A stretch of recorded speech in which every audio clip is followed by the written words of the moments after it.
Hi, my name is David, and I'm going to walk you through how I solved the CSWA practice problem 10.4. So getting right into it, let's make this first basic shape right here, minus the fillets. We'll work in the top plane, create a center line, 89 going up, and then draw the main shape here. Doesn't have to be perfect, we just want to make sure horizontal, vertical, vertical, looking good. And this shape should be symmetric. So I'm clicking on this one, control click, and make symmetric. And then we'll do the same with these guys here. Make symmetric. Okay, and the width is going to be 24. And the angle here between these two lines is going to be 30. So we're fully defined. We can go ahead and extrude this up. Looks like 62 is how high it needs to go. We can check that over here. So 62 is the height. And we're looking pretty good. So the reason I'm not filleting quite yet is because this sharp right here is important, I think, for providing the axis of revolution to create all these ribs, which are all concentric to that axis of revolution, as well as these cutouts, like these notches and just the big sections of cutouts that we have here. So that's what our strategy is going to be, is now that we've created the basic solid, we're going to start using revolved cuts for the rest of it. So let's start working on the ribs down here.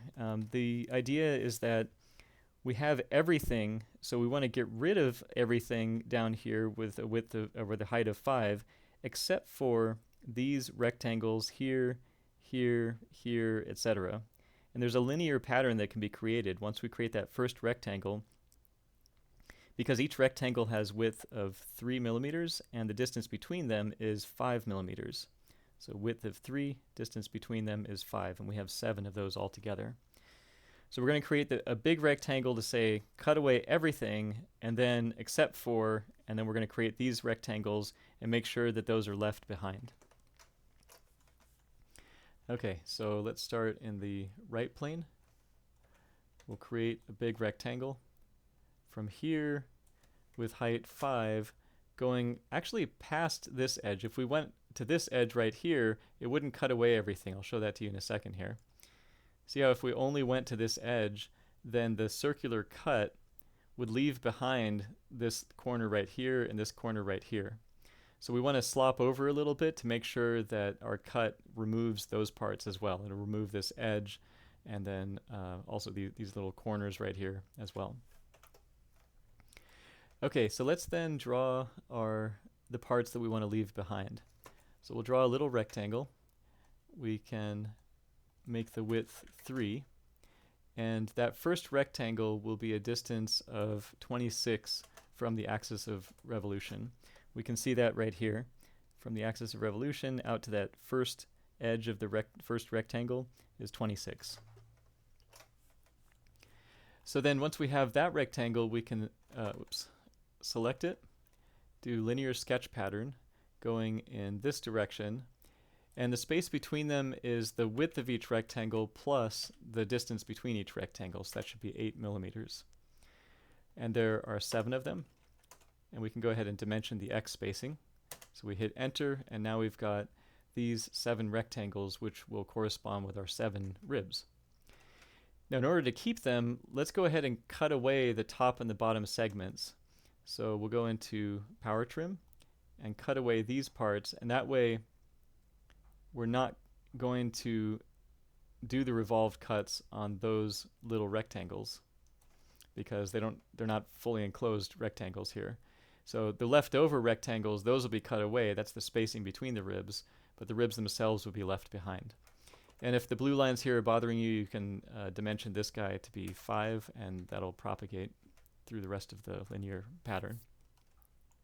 Now we're still not fully defined because this edge here, or this side, can be moved around, but that's okay, as long as we're far enough to make sure to cut off that part of the solid all the way. So now we can do the revolved cut. We want to cut about this axis, and that's why I left it without the fillets, because we can just click on it and hit enter, and now we've got our ribs. Alright, so looking at what's next, we're going to revolve cut this stuff away, including these little notches. And we can tell it's a revolved cut because, again, we have this arc right here that's concentric to this, center. So looking at the dimensions, it looks like this is going to be 24 and 24. The heights here are 16. We can see that over in this picture. So let's go ahead and start working in the right plane. We'll start a line off here, go down 16, over 24, down 16, over until we get to here, which may or may not be 24, but we'll adjust that later. I'm actually going to click here and then continue on. So the reason for that is we want to put these notches at the center of each of these segments. It doesn't say that we need to do that, but that is an assumption that looks like it's probably going to help us solve the problem, and it does yield the correct answer, so that's probably what they intended. And so we want this segment to have a midpoint available. So if we start here, stop the segment here, so this should be 24 in length when we finally adjust it at the end, then we'll have access to the midpoint. Whereas if we went all the way to the end, the midpoint would be like somewhere over here, and that's not exactly where we want to put a notch. Okay, well, let's make that adjustment. From here to here is 41. You can see that in the picture right here. The axis of distance from the axis of rotation out to that first cut is 41. So 41 from the axis of rotation out to where we're going to first start cutting. And again, this part, just let it kind of hang out over here. So we can focus now on creating those notches. And to do that, let's enter a line tool. We're going to make this first notch just over to the side here, a little triangle. And we'll make that triangle. You can see that this angle is automatically perpendicular based on how we drew it. We can dimension it. So this angle here is 45. And the horizontal distance is 1.5. And the cool thing is we can then select this, copy, mouse over here, and paste to create another notch over here. We just have to make sure to anchor them to this line and this line. And when you're making that copy, just make sure that you select everything, including the dimensions. Because if you don't select the dimensions, if they're not selected, it won't copy the dimension to the next one. And so you'll have to redimension it. Okay, so let's anchor these. I'm going to activate the midpoint. Let me get this dimension out of the way. Activate the midpoint, click on it, activate this midpoint, control click, and then make them coincident. So Alt D is how I'm going to do that. Do the same thing for this guy over here. Click on that one, control click on that one, Alt D. And those two notches are all in place. So now let's make the other two notches. I'm going to make another little triangle. Oops. Wrong tool. So let's say I didn't quite get the perpendicular part. That's pretty easy to fix. I just need to click on this point and make it perpendicular. And then this angle here, 45. And then the height is 1.5. Okay. And once again, let me move this 45-degree angle over here. So once again, I want to make sure to copy the entire thing, including the dimensions, and then we'll paste it right over here. Then we can place them down. Click, control click, Alt D, click, control click, and Alt D. Okay, looking pretty good. So let's do our revolved cut. Now, sometimes I can't select this edge right here, and I feel like it's a bug. So I'm going to go to selected contours and back to axis of revolution. Took a couple of clicks to get there. And now I can select this edge. That's going to be the axis of rotation. And for the contours, I want this one and then the 4 triangles.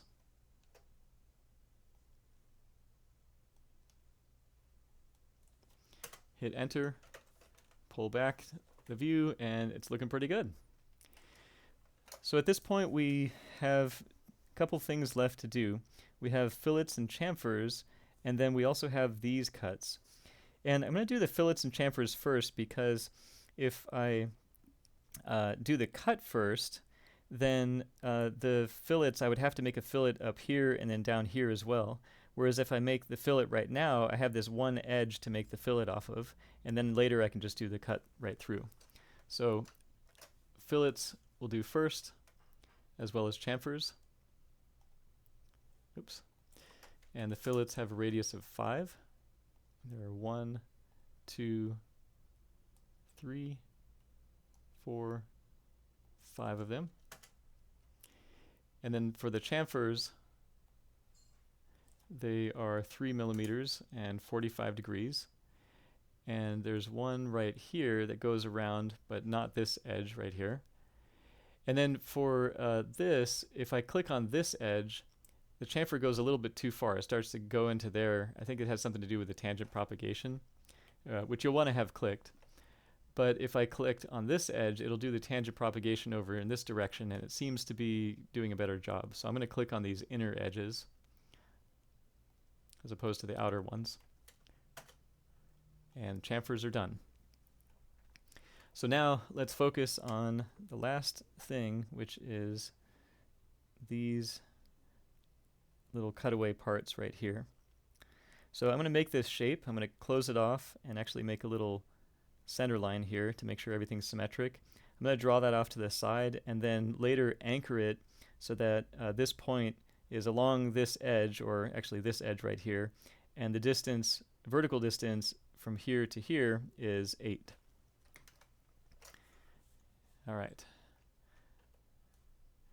So to do that, we're going to work in the front plane. And off to the side, we'll start drawing the shape. Okay, so we'll make a little line, make another line, come back out, make an arc, line, out and in, make another arc, and there we go. Okay, now I'll just go through and make sure everything's tangent that needs to be. So this point, we'll make tangent and tangent. Okay, let me draw that center line from this midpoint to this midpoint, just so that we can make sure that things are symmetric about it. I'm going to start adding that symmetry in as well. So this line, control click the center, control click this line. We want those to be symmetric. Okay, and actually we want the angle between these lines here. We want the angle between those lines. Let me actually just back up a second here and make sure that the angle between these lines is 35. Okay, and then go ahead and make these symmetric. So this one, oh, we got to make sure the center line is horizontal too. Almost forgot that. Center line horizontal. And then we'll make this line and this line. Oops, I selected the point accidentally. I'll try that one more time. So make these guys symmetric. Okay, that's looking pretty good.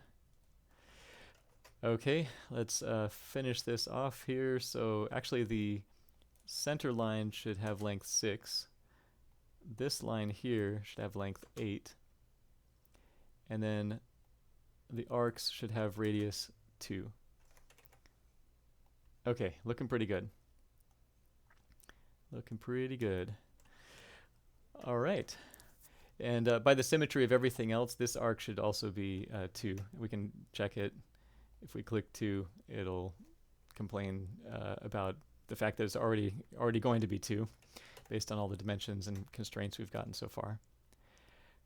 Okay, let's anchor this point right here along the edge. So if I just click and drag that point onto the edge, it's going to set up a coincident relation.